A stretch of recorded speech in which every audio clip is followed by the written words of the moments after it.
जय श्री राम मित्रों, आप सभी को हरितालिका तीज व्रत की शुभकामनाएं।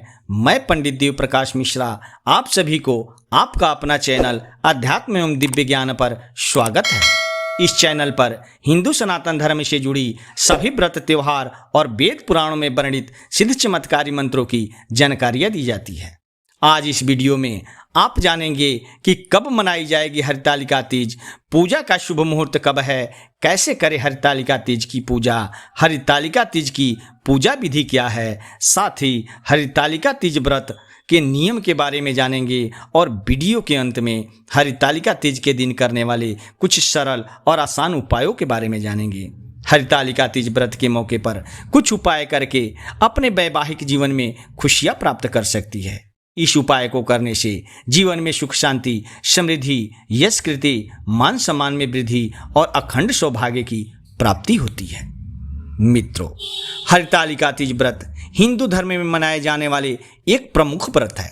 भाद्रपद के शुक्ल पक्ष की तृतीया को हरितालिका तीज मनाई जाती है।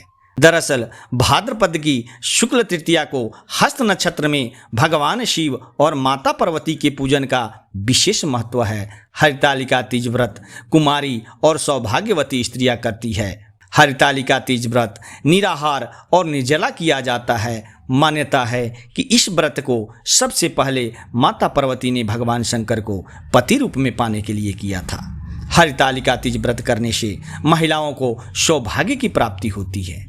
आइए अब जान लेते हैं हरितालिका तीज का शुभ मुहूर्त। मित्रों, हिंदू पंचांग के अनुसार भाद्रपद माह में शुक्ल पक्ष की तृतीया तिथि की शुरुआत 17 सितंबर को सुबह 11:08 से होगी और इस तिथि का समापन 18 सितंबर को दोपहर 12:39 पर हो जाएगा। ऐसे में हरितालिका तीज व्रत 18 सितंबर 2023 सोमवार के दिन रखा जाएगा। इस दिन पूजा का जो मुहूर्त है वह सुबह 6:07 से सुबह 8:34 तक रहेगा। उदया तिथि के हिसाब से इस साल हरितालिका तीज का पर्व 18 सितंबर को मनाया जाएगा। हरितालिका तीज के दिन पूजा के लिए कई शुभ योग का निर्माण हो रहा है। बता दें कि इस दिन 3 शुभ मुहूर्त है। अमृत यानी सर्वोत्तम मुहूर्त 18 सितंबर को सुबह 6:07 से 8:32 तक है। उत्तम मुहूर्त 18 सितंबर को सुबह 9:11 से सुबह 10:43 तक है।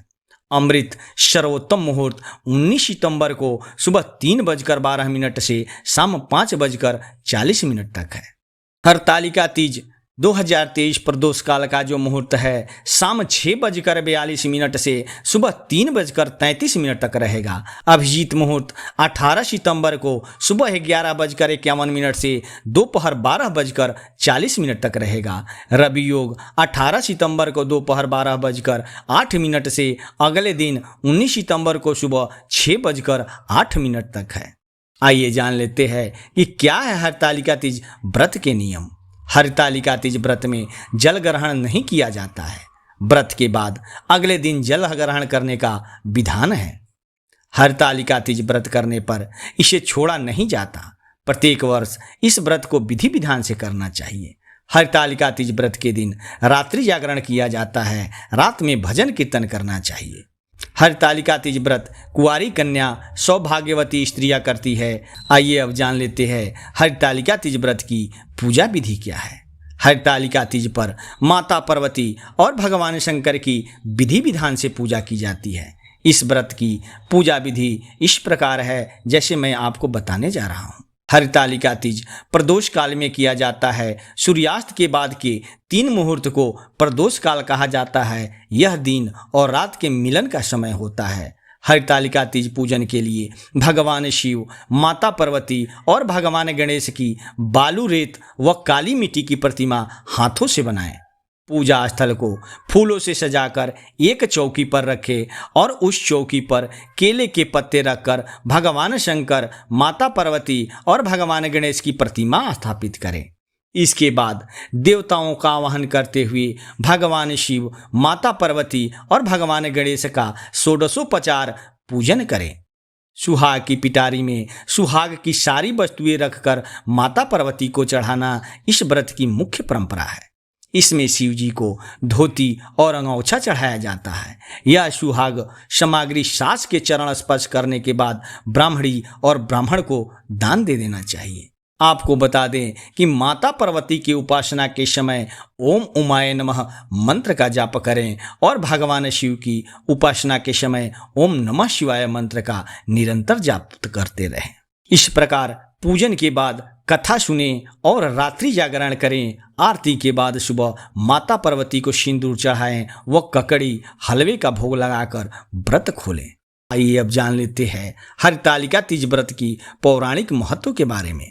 हरितालिका तीज व्रत भगवान शिव और माता पार्वती के पुनर्मिलन के उपलक्ष्य में मनाया जाता है। एक पौराणिक कथा के अनुसार माता पार्वती ने भगवान भोलेनाथ को पति के रूप में पाने के लिए कठोर तप किया था। हिमालय पर गंगा नदी के तट पर माता पार्वती ने भूखे प्यासे रहकर तपस्या की। माता पार्वती की यह स्थिति देखकर उनके पिता हिमालय बेहद दुखी हुए। एक दिन महर्षि नारद भगवान विष्णु की ओर से माता पार्वती जी के विवाह का प्रस्ताव लेकर आए, लेकिन जब माता पार्वती को इस बात का पता चला तो वे विलाप करने लगी। एक सखी के पूछने पर उन्होंने बताया कि वे भगवान शिव को पति के रूप में प्राप्त करने के लिए कठोर तप कर रही है। इसके बाद अपनी सखी की सलाह पर माता पार्वती वन चली गई और भगवान शिव की आराधना में लीन हो गई। इस दौरान भाद्रपद में शुक्ल पक्ष की तृतीया के दिन हस्त नक्षत्र में माता पार्वती ने रेत से शिवलिंग का निर्माण किया और भोलेनाथ की आराधना में मग्न होकर रात्रि जागरण किया। माता पार्वती की कठोर तप को देखकर भगवान शिव ने उन्हें दर्शन दिए और पार्वती जी की इच्छा अनुसार उन्हें पत्नी के रूप में स्वीकार किए। तभी से अच्छे पति की कामना और पति की दीर्घायु के लिए कुंवारी कन्याएं और सौभाग्यवती स्त्रियां हरितालिका तीज का व्रत रखती है और भगवान शिव व माता पार्वती की पूजा अर्चना कर आशीर्वाद प्राप्त करती है। मित्रों, वैवाहिक जीवन में प्यार बढ़ाने के लिए और पति पत्नी के रिश्ते को मजबूत करने के लिए ये उपाय आपको करना चाहिए। वह उपाय है, यदि पति पत्नी के बीच हमेशा विवाद होता रहता है तो हरितालिका तीज के दिन सुहागिन स्त्रियां माता पार्वती को 16 श्रृंगार का सामान अर्पित करें। इसके साथ ही इस दिन अपने पति से मांग में सिंदूर भरवाएं और सुहाग की चीज़ें अपने पति के हाथों से पहने। हरितालिका तीज के दिन माँ पार्वती और भगवान शंकर को खीर का भोग लगाकर पति पत्नी इस प्रसाद को एक साथ ग्रहण करें। ऐसा करने से पति पत्नी के बीच प्यार बढ़ता है और वैवाहिक जीवन सुखमय होता है। मित्रों, यह जानकारी आपको कैसी लगी? अगर आपको अच्छा लगा हो तो प्लीज़ चैनल को सब्सक्राइब करके बेल आइकन को दबा लेना, क्योंकि मैं इस चैनल पर हिंदू सनातन धर्म से जुड़ी व्रत त्योहार, पूजा पाठ और वेद पुराणों में वर्णित सिद्ध चमत्कारी मंत्रों का वीडियो रेगुलर बेस पर लेकर आता रहता हूं, जिसका नोटिफिकेशन आपको सबसे पहले मिले और आप इसका लाभ प्राप्त कर सकें। धन्यवाद।